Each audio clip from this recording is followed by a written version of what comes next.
من الزلة هيهات من الزلة هيهات من الزلة هيهات من الزلة هيهات من الزلة هيهات من الزلة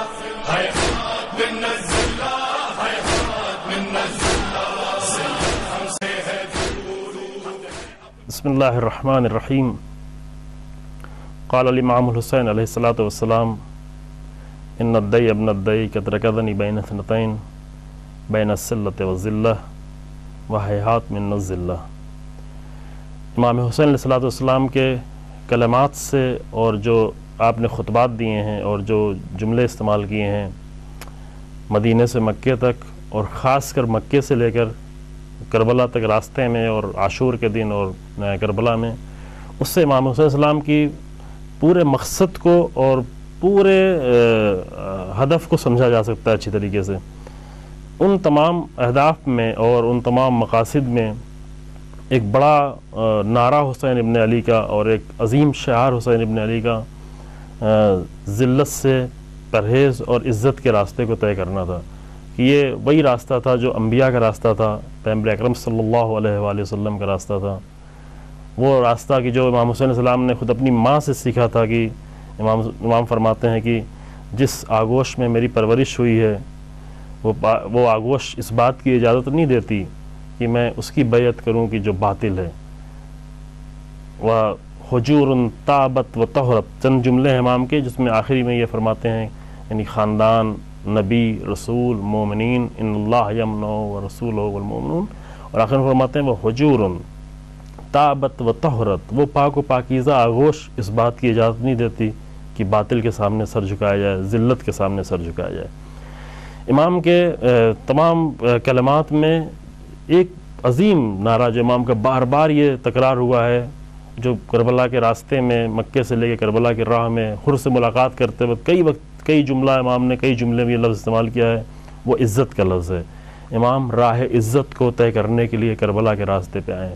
راہ عزت کو طے کرنے کے لیے اتنی بڑی قربانی پیش کرنے کے لیے. البتہ وہ عزت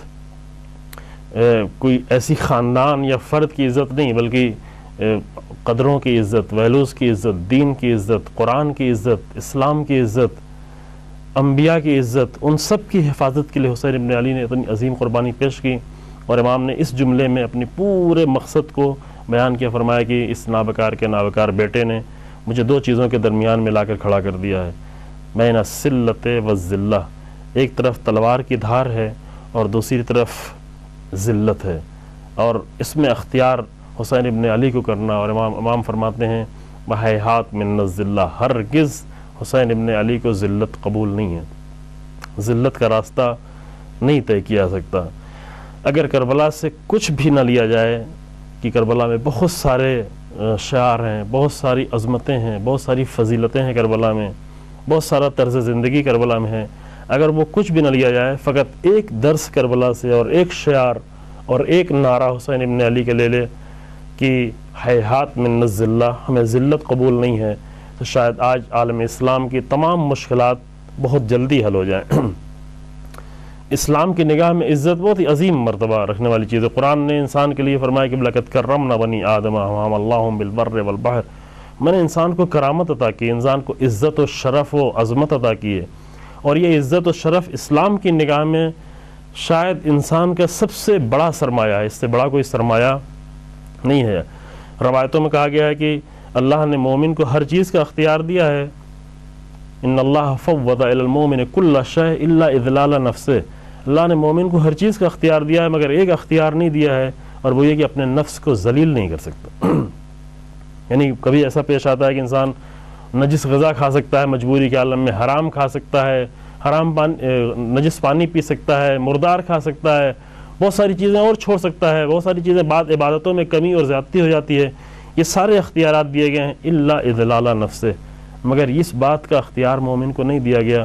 کہ وہ اپنی ایک لمحے کے لیے اپنے آپ کو ذلیل کرے اور عزت نفس کا سودا کرے. حسین ابن علی نے آ کر یہی شعار پیش کیا ہے کربلا میں. اور عزیزوں، میں اس نقطے کی طرف بہت زیادہ توجہ کرنا چاہتا ہوں، توجہ دلانا چاہتا ہوں کہ کربلا سے جہاں اتنا حسین ابن علی کی یاد منائی جاتی ہے، ذکر کیا جاتا ہے، اور اللہ نے یہ عظیم نعمت عزاداری کے شکل میں ہمیں عطا کی ہے،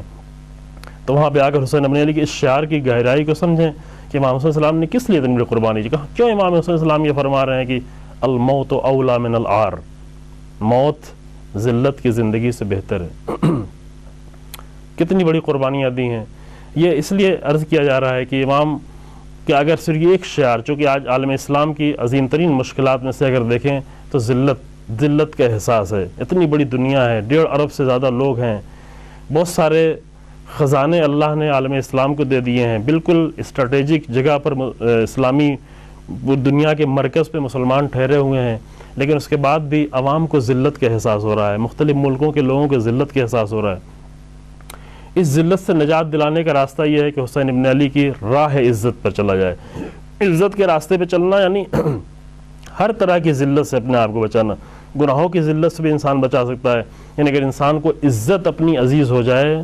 اور اپنی عزت کی فکر میں انسان ہو جائے، اس سے مراد عزت سے مراد یہاں پہ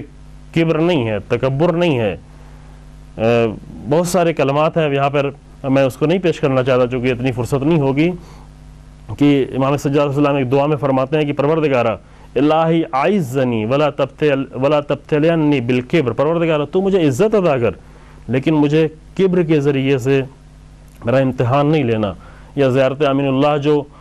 بہترین زیارتوں میں سے ہے کہ جس کو امام سجاد علیہ السلام نے جا کر امیر المومنین اسلام کی قبر پر سر رکھ کر اور اپنا رخسار رکھ کر وہ زیارت پڑھی ہے. وہاں پہ امام السلام کا یہی جملہ ہے کہ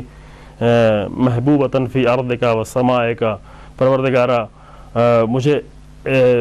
زمین و آسمان میں عزت ادا کر. اور دوسری جگہ فرماتے ہیں صحیح سجادہ وفی نفسی فضللنی وفی اعین الناس فعززنی، اے میرے پروردگار مجھے میری اپنی نگاہوں میں تیرے سامنے میں حقیر اپنے آپ کو سمجھوں، ذلت کا احساس ہو، لیکن لوگوں کی نگاہ میں مجھے عزت ادا کرے. امام سجاد علیہ السلام صحیفہ سجادیہ میں فرماتے ہیں کہ الہی فعززنی، الہی فی نفسی فضللنی وفی اعین الناس فعززنی، اے میرے پروردگار میرے اپنے نگاہ میں اپنے آپ کو حقیر دیکھوں لیکن لوگوں کی نگاہ میں مجھے عزت عطا فرما. خب یہ عزت اتنی اہمیت کے ساتھ ہے کہ وہ قرآن کے ذریعے سے روایتوں میں اس کی بہت زیادہ تفصیل سے گفتگو ہے. اور اسی عزت کو آ کر امام حسین علیہ السلام نے کربلا میں عزت حسینی اور اقتدار حسینی کو آ کر پیش کیا امام حسین علیہ السلام نے. اور مقصد یہاں پہ یہ بیان کرنے کا تھا کہ حسین ابن علی کے اس نعرے کے ذریعے سے جو آپ نے فرمایا، اور ابھی الحمدللہ دنیا میں مختلف جگہوں پہ اس نعرے سے لوگ آشنا ہو گئے ہیں، اور اس نعرے کے ذریعے سے دین کو اور اسلام کو عزت پہنچ رہی ہے، تشیع کو عزت پہنچ رہی ہے. اس نعرے کو اپنایا جائے، اس نعرے کو اس قدر دل سے قبول کیا جائے کہ پورے نہ یہ صرف کہ فقط محرم میں یا عشرے میں یا چند دنوں میں، بلکہ مکمل طور پر انسان عزت کے تلاش میں ہو اور حسینی عزت کی تلاش میں ہو. وہ عزت کی جو اپنے لیے بھی عزت کا باعث بن سکے اور دین کے لیے بھی عزت کا باعث بن سکے، معاشرے کے لیے بھی عزت کا باعث بن سکے، اسلام کے لیے بھی عزت کا باعث بن سکے.